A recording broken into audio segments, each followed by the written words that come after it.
Okay, I've seen a lot of Confederate flags in my time.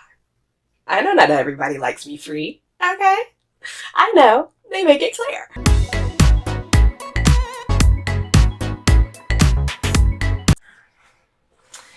Hey, what's up? It's your girl, Sketchbooks and Bookbooks, also known as Logan.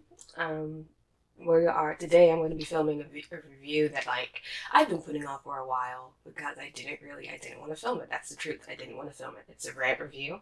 I did not like the book, but I really, really wanted to like the book, and I'm so disappointed that I didn't, and I kind of hate that I didn't, but I hated it, and we're going to talk about it. We're going to talk about why. And that book is required reading for the Disenfranchised Freshman by Kristen Lee. It's her YA debut. Okay, it's the first book she ever wrote, and I was I was excited by that title. My mom is like, whenever I say it to her, she rolls her eyes because it is a mouthful. Required reading for the Disenfranchised Freshman, but that's a bomb title to me. I was like, that's a bomb title. And then the cover's cute. See this black girl crossing her arms. It's a nice little. I like the cover too. And upon read, I was just excited. I really wanted it to be good. But I have to be honest and say, when I first read the synopsis and everything, I was hesitant. I was hesitant because I was like, is she going to be able to pull this off? Is she going to be able to pull this off? And after reading it, I'm like, no, the answer was no.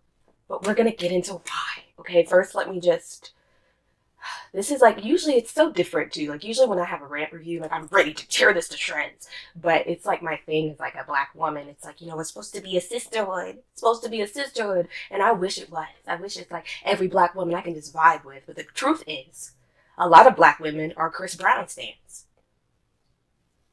And I didn't know that till I joined Twitter. I didn't know anyone was repping Chris Brown post 2008 until I joined Twitter and I saw these women being like, "Whoa, that's a black king right there." I was like, "Your king has assault and battery charges?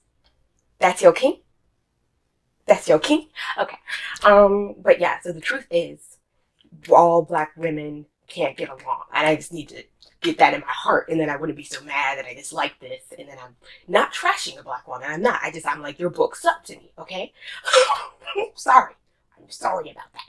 But there's black women who are also R. Kelly apologists, So I'm not in the wrong. Why am I justifying myself to you? We haven't even gotten into the review. I'm sorry. Let me get into it. Okay. So, required reading for the Disenfranchised Freshman. I'll just read the synopsis straight off of Goodreads, okay? A striking debut novel about racism on elite college campuses. Fans of Dear White People will embrace this activist-centered contemporary novel about a college freshman grappling with the challenges of attending an elite university with a disturbing racist history that may not be as distant as it seems. Okay, so our main character is Savannah Howard, okay? She came from the projects. She's poor. She's a poor black teenager, and she goes to Woodale. Woodale is that elite university that we're talking about, also known as it's a PWI, predominantly white institution. If you are not fresh, caught up on the TikTok language, predominantly white institution. Yeah. So then the first thing that happens is there's a statue on campus that gets defaced or vandalized with blackface. Okay, and she suspects this fraternity king, or not the fraternity king, but he's the main guy of the fraternity. I don't know what they're called. The president of the fraternity. I'm gonna call him a fraternity king because it's easier for me to say, and ain't nobody care about them anyway. So the main son is Lucas Cunningham, okay, and he's the most popular student, and he's also got there by nepotism or whatever because he's a son to a local prominent family. He come from old money, boo. You ain't got to look up Ancestry.com to know he owned us. He came from old money. I'm kidding. But yeah, so that's the little rivalry going on. We got Savannah Howard versus this Lucas Cunningham, And I'm going to just do pros and cons. I didn't even finish I usually do a review guide for all the books. I didn't even finish this one because like I said, I really didn't want to trash it. But I hated this book. I gave it 1 star. And I don't even know I'm not even going to get into that. Okay, let's just do the one pro that I have. And I forced myself to come up with it. I feel like I always do. I'm like, there always has to be one pro, okay? Okay, so the unique premise, exploring the experience of Black students at a PWI, or predominantly white institution. This is a topic I've discussed on TikTok a lot, but mostly from my fellow Black woman and how much stress it causes them. Okay, so any book that sheds light on this unique experience, how many Black women are in America, how many Black people are in America and go to predominantly white institutions, it messes you up. Okay, it's a stressful situation. And I never went to college, never wanted to. But the first time I met depression was in sixth grade. And it was when I'm in South Carolina. Well, I say South Carolina and you should know. Okay. I've seen a lot of Confederate flags in my time. I know not everybody likes me free. Okay. I know. They make it clear. But in sixth grade, I went to the school where it was just white people and then Latinx people, okay? That was it. And I was like the only Black girl there. And I feel like I met depression in sixth grade because no one was funny. And I really hated everybody there. And it was just like everyone got on my nerves. But you just inherently feel like an other. Okay, you inherently feel like an other, and then to feel like an other 100% of the time that you're there, how are you supposed to like actually learn how is it not going to be stressful? Okay, like I remember before Walhalla Middle School. Okay, well I just said that I wasn't going to say what the name was, the school was, but I'm not important enough for anyone to kill me. So I'm gonna say it. It was a Walhalla Middle School, and then I went to James and Brown Elementary. I grew up in James and Brown, and I remember really thinking I was like I was the only Black family on the block, still am. And I remember thinking I was like the last airbender. I was like, wow, I'm just the only one left. And when I moved to third grade, I finally saw like Black kids with hair like mine, with the beads and the beads and the bobbits, and if someone brushes up behind you, I know your head hurting. But yeah, I dealt with the microaggressions even in third grade. Like there was this girl named Kayla who would, flick my hair when she walked by. I remember there was a specific memory, this is second grade, where I was like, I was very quiet too. I'm a very shy person, honestly. Like you might be surprised if you're watching this, but I'm a shy person. And mostly it's because if you don't have anything nice to say, don't say anything at all. And I find a lot of people are stupid. And I just let you be stupid because it's not worth my energy trying to join in on these conversations. Like, it's not. So I was quiet. And I don't remember what really was happening, but I remember like this group of boys, like or white people, whatever, the other students across the room, they said they were talking about something and they said, oh, we need a beatboxer. Like, we need someone who can rap. And I'm reading a book, just minding my business. But I kid you not, all those kids turned and looked back at me like I was, just their designated beatboxer, and I was supposed to know how to do that. And I don't. I know I'm Black and I got big lips, but I don't beatbox. And I've never had the desire to. Like, a little bit, but not enough to actually learn it, Like, I ain't doing that. So, it was ridiculous. But the point is, this book should have resonated with me, because I know the experience it's talking about, but it did not. And that's just the one pro we had. I do like that it's getting recognition that, this is an actual experience that a lot of people go through. And I think a lot of people, like, maybe just if you've never been in that, you won't understand how difficult it is. But yeah, so it's got exposure for a unique premise. That's our number one. That's our pro. And that's it. We're moving straight on to the cons, okay? So stay with me. First, Lee's writing, it's her first book. So, it's her first book. Lee's writing lacks description, okay? I felt lost for the majority of the story because there was a noticeable lack of description for me in regards to the appearance of characters and their surroundings. Okay, Lee struggles to ground her scene, and when she did describe the characters, outfits, or appearance, I found it crude and elementary. Okay, just like not well done at all.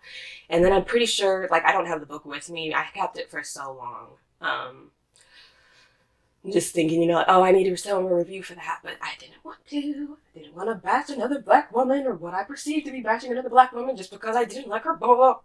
So I finally turned it in. I don't have it with me.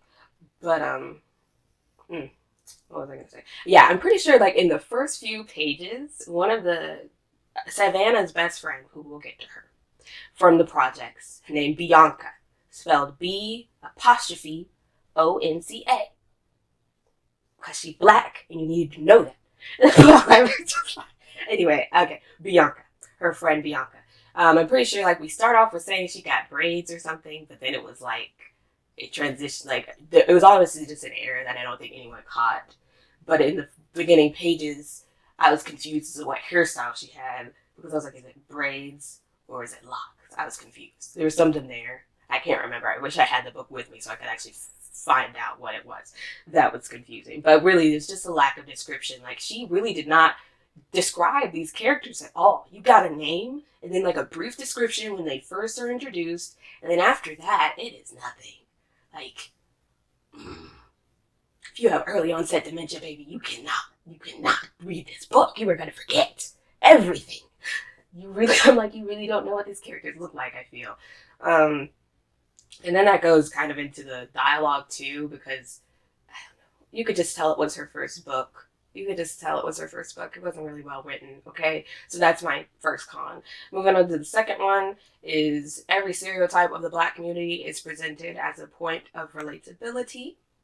And specifically, every negative stereotype of the Black community is presented as a point of relatability, and that really bothered me. Okay, this angered me very much because, first of all, there's like this sequence. There's this scene in the opening. It's like the first chapter, but conversation between Bianca and Savannah.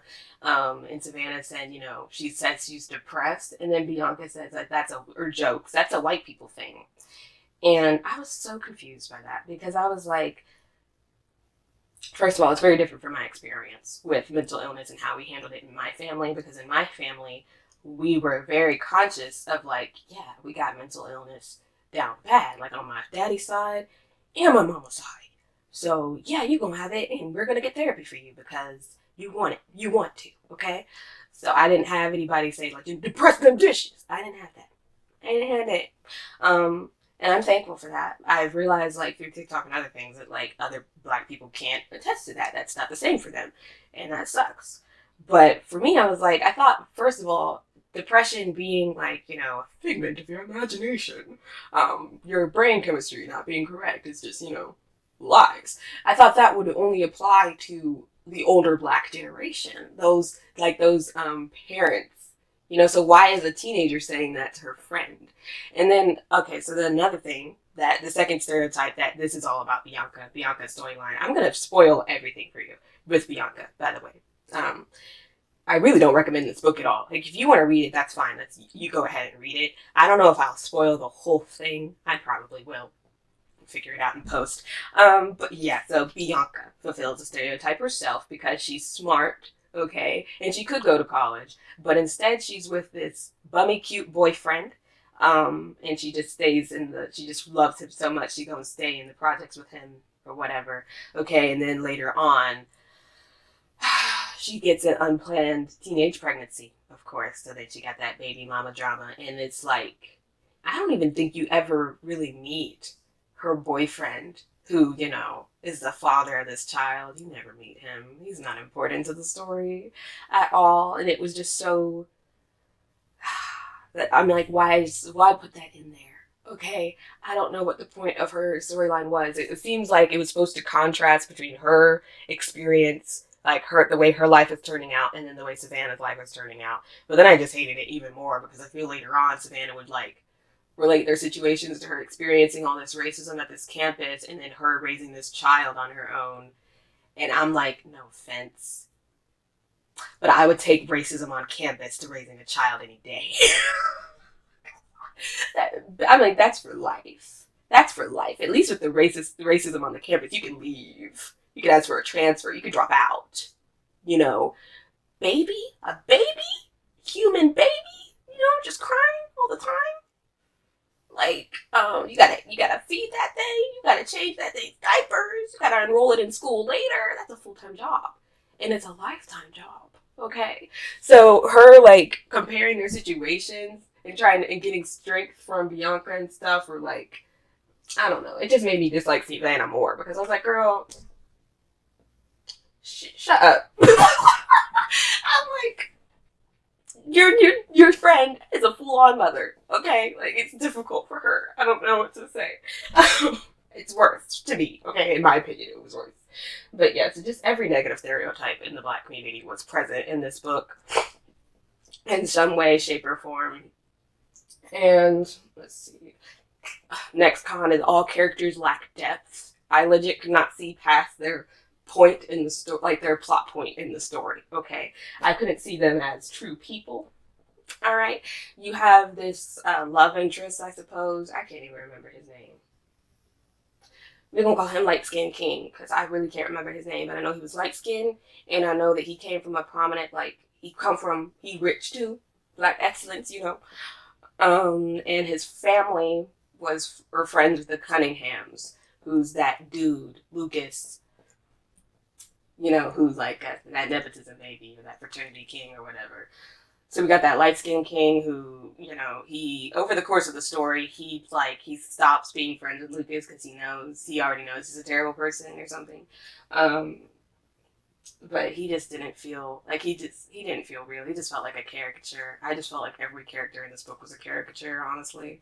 Even Savannah herself felt like an embodiment of the Black Lives Matter movement, okay, because this girl was doing a lot. She was acting like, okay, she has a white roommate, okay, who I can't remember her name, but let's just call her Chelsea or something. I don't know. It was something like that, I feel. I'm probably 100% wrong, but let's just go with my feeling anyway. Her white roommate called her Vanna, okay? Her name's Savannah. And then later on in the book, she was like, I ain't got to tone down my name for nobody. They're going to say my name. And I'm like, Savannah's not even that Black of a name. It's not like you. I've met more white Savannahs than Black Savannahs. It's just Savannah. You could have told her to call you Savannah. Sorry. But anyway, it was just like, you do it a lot. You do it a lot for me, okay? And the whole plot felt very forced, really. The whole plot felt very forced. Like, she just tried to say, it's that whole thing of like, you said a whole lot. You talking a lot, but you said nothing. You said nothing of importance there. That's how it felt for me reading that book. I'm like, the rundown of the plot, I'm trying to even think. Like, Lucas Cunningham, she really makes him out to be this villain, like, right away. Because, like, once that statue is defaced, he's, like, laughing with his fraternity bros. And she's like, oh, he did that, you know? But then after that, I really didn't understand the personal, it was a very personal vitriol she had towards him that I didn't understand, like, why that was warranted. You know, I was like, so he did that statue thing, and that is broad. That's wrong. You know, he shouldn't be able to get away with that. And then I think he wrote something on her dorm room door, Savannah's dorm room door, saying something threatening. But she just takes it so personal. Like, Savannah takes it so personal. She's like, it's this whole vendetta against him to get him off campus and to get justice and all of this. And then I just didn't understand it. I felt like the plot was moving too fast and it wasn't very, like, well developed, actually. I'm trying to say, what else can I say about this book? I was just really disappointed.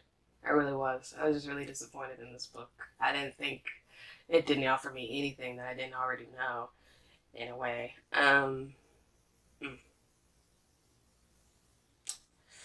Like, she ends up, like, she kind of, I don't even know, she stages a protest and a march and everything, you know. And then she transfers to a historically Black college, which she already wanted. Like, Savannah originally wanted to do that, but her mother wanted her to go to Wooddale because that's, like, you know, it offers better opportunities. So she does a protest and everything, and I think Lucas does get, like, some reprimand or something, okay? But she just transferred to an HBCU because that's what's better for her. That's what she wanted to do. And there's, like, this is a side, and this has got to be another con, because Lucas has this girlfriend who is the roommate who called her Vanna, that I deemed Chelsea. We're going to call her Chelsea. That it's learned that she's pretty much, they try to say that she's at fault too, because she's complicit with everything that he does. But Kristen Lee, is it Kristen or Kirsten Lee? It's Kristen. Okay, so Kristen Lee makes it clear that she was basically being drugged all the time by Lucas. Like, she is wasted all the time. Like, I don't know if it's coke. I think it is coke. It's like cocaine, okay, that he was just feeding her. And so she's a drug addict and she needs help. And there was a point where, like, Savannah, when she's talking to the dean or something about punishment for them both or something like that, she's like, what about Chelsea? And it took me so far back. I was like, that girl's on drugs. I was like, you trying to hold her accountable for racism that her boyfriend is doing when she's, like, barely conscious? Get this girl a episode of intervention. Like, she don't need. Who cares about the punishment? She is coked up. Oh, I was like, what is wrong with you? And it was also, the way this was handled really upset me because I felt like it wasn't handled as seriously as it should have been. I felt no one was concerned about her being doped up the whole time by her boyfriend. I was like, she's also a victim. Like, she's a victim. She could be a victim and a perpetrator, okay? But she wasn't really racist, okay? She wasn't racist. She was dating a racist. But in her defense, she was doped up all the time, and then like she got addicted to this drug, and the only way she could get this drug was with this racist dude, Lucas. Okay, like I was like, just get her help first, and then talk about that other stuff. I'm sure she would say sorry. She's not in her right mind. She's on drugs. So why it just wasn't treated as seriously as that should have been, and it was such a serious, like, for a YA book, drug addiction I feel like is a very serious topic. It's not like often discussed. But then for it to be just like a story beat and not even treated like as gravely as it should have been really upset me. I was like, how you still mad at her for that? You gonna be mad at a crack addict for being racist? I'm not worried about you. Get some help. Get some help. You gonna be dead tomorrow. I don't care what you have to say. I was like, why are you mad at her for that? It was so upsetting to me. I was just done. Oh, but yeah, I gave this book 1 star, obviously. It's just the definition of, like, you just tried to do too much, and I don't think the things that you talked about were even well covered. Like, you did too much, and as a result, said nothing, okay? I actually have, like, a friend on Instagram who's, like, she was trying to read the book, and she put it down. She put it down at some point, and she was legit just couldn't read it anymore. I was like, I get that. I get that, because they were really, it's just like you were trying too hard to paint Savannah as this girl from the projects, and, like, you know, she's talking about, there's just way too much going on. I'm talking, there's a scene in the beginning of the book too, like, where she's having to go get pizza, and they don't deliver to their area because it's, like, you know, so it's the ghetto, it's the hood, and they scared, you know, they like, I'm gonna get jumped, so I can't deliver there. So they gotta walk over to the pizza place, and then the guy doesn't want to serve them or something. He acting like they ain't there. And I feel like Savannah gets angry, but she's like, okay, we're just gonna leave. And then her friend Bianca like almost throws a rock at the place or something. I don't think she does. I think Savannah stops her. But that was just in the beginning of the book, and I was just like, dang. We're going real hard. And then also, I'm just rambling about this, I feel. But in the later half of the book, I feel like she met some grandmother, some like old black woman who was like, I walked with Martin. You know, the civil rights era. I was like, what are the odds? She's just gonna meet somebody who walked with Martin. Okay. It was too on the nose for me to make her the point that she's like, you doing what you gotta do. You doing the right thing. Just too on the nose. I was like, okay. All right. I'm gonna read the review. Spoiler alert for the review. You already know how I feel about this book. If you read it, you tell me what you thought. If you liked it, tell me. Tell me how it related to you. Tell me how you felt seen by it. Tell me what it did for you. I'm open to that because I really wanted to like this book. I really did, but I hated it. So anyway, the review. Spoiler alert, required reading for the Disenfranchised Freshman is Kristen Lee's debut YA novel and follows Savannah Howard, a black girl who finds her dream school, Wooddale University, is more affected by racism than she expected. Okay? I highly anticipated this debut based on that premise alone, but the fact is I found the story to be poorly executed, disappointing, and at times completely unbelievable. That's a con I didn't put on.